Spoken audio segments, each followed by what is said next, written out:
आपको सबको नमस्कार। कैसे हैं आप सब लोग? मुझे भी कोरोना हो गया था और लगभग 7-8 दिन में होम आइसोलेशन में रहा। आप सबकी खूब दुआएं मिली, आपका खूब आशीर्वाद मिला, आपकी सबकी शुभकामनाएं आ रही थी, उसके लिए आप सबका बहुत बहुत शुक्रिया, तहे दिल से शुक्रिया।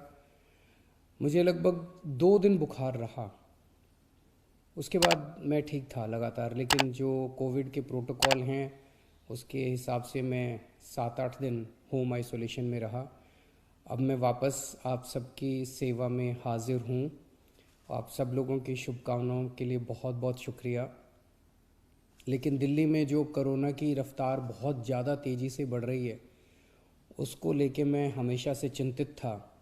हालांकि मैं होम आइसोलेशन में था, लेकिन फ़ोन के ऊपर मैं लगातार अ, अपने सभी ऑफिसर्स से, चीफ सेक्रेटरी साहब से, हेल्थ मिनिस्टर से, सबसे लगातार संपर्क में था। जो जो इंतज़ाम किए जा रहे हैं और जिस तरह से कोरोना की स्पीड बढ़ रही है उसके ऊपर मैं नज़र रखे हुए था। दिल्ली के अंदर जो कोरोना की, पूरे देश में कोरोना बहुत तेज़ी से बढ़ रहा है, दिल्ली में भी बहुत तेज़ी से बढ़ रहा है। रफ्तार बहुत ज़्यादा तेज़ है। मैं देख रहा था कि कल वाला जो हेल्थ बुलेटिन था उसमें लगभग 20,000 के करीब केसेस आए थे, और आज शाम को जो हेल्थ बुलेटिन आएगा उसमें लगभग 22,000 केसेस, पिछले 24 घंटे के 22,000 केसेस आएंगे। तो डेली बहुत तेज़ी से केसेस बढ़ रहे हैं, जिसको, जो एक चिंता का विषय तो है, लेकिन जैसे मैंने पहले भी बोला था, घबराने की बात नहीं है। जब मैं बोल रहा हूँ घबराने की बात नहीं है, तो मैं सारा डेटा एनालाइज करके बोल रहा हूँ। पिछली जो वेव आई थी अप्रैल मई में, उसमें 7 मई को इतने ही डेली केसेस आते थे, 20,000 के करीब। जैसे अभी 20,000 केसेस आए कल, 20,000 cases per day daily cases आए। 7 मई को भी 20,000 केसेस आए थे पिछली वेव में, लेकिन 7 मई को 341 मौतें हुई थी। 341 मौतें। लेकिन कल जब 20,000 केसेस आए हैं तो 7 मौत हुई हैं।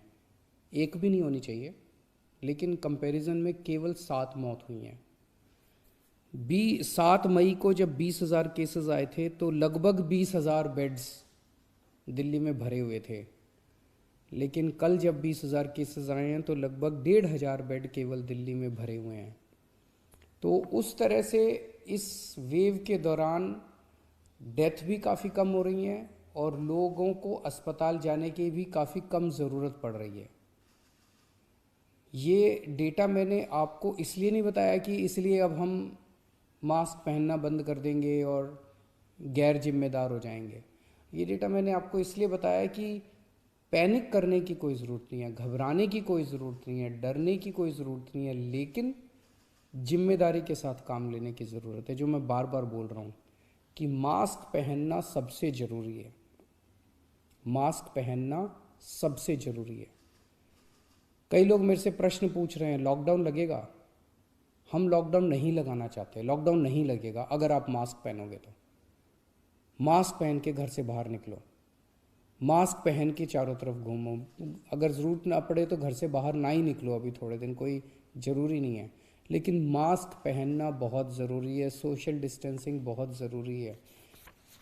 हम लॉकडाउन नहीं लगाना चाहते, फ़िलहाल लॉकडाउन लगाने की कोई हमारी मंशा नहीं है।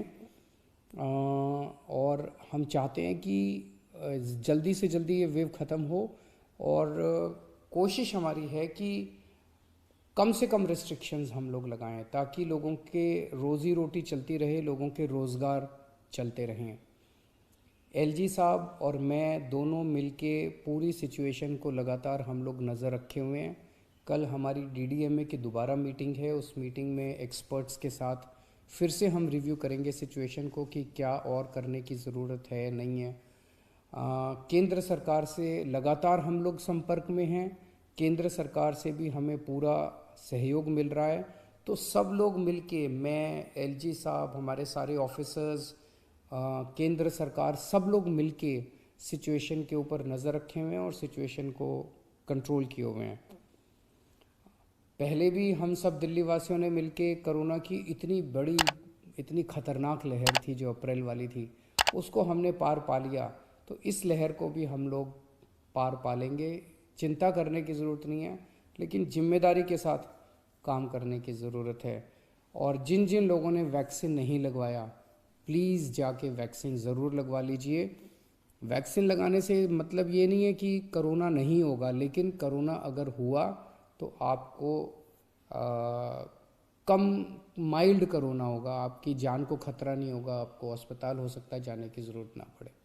नमस्कार।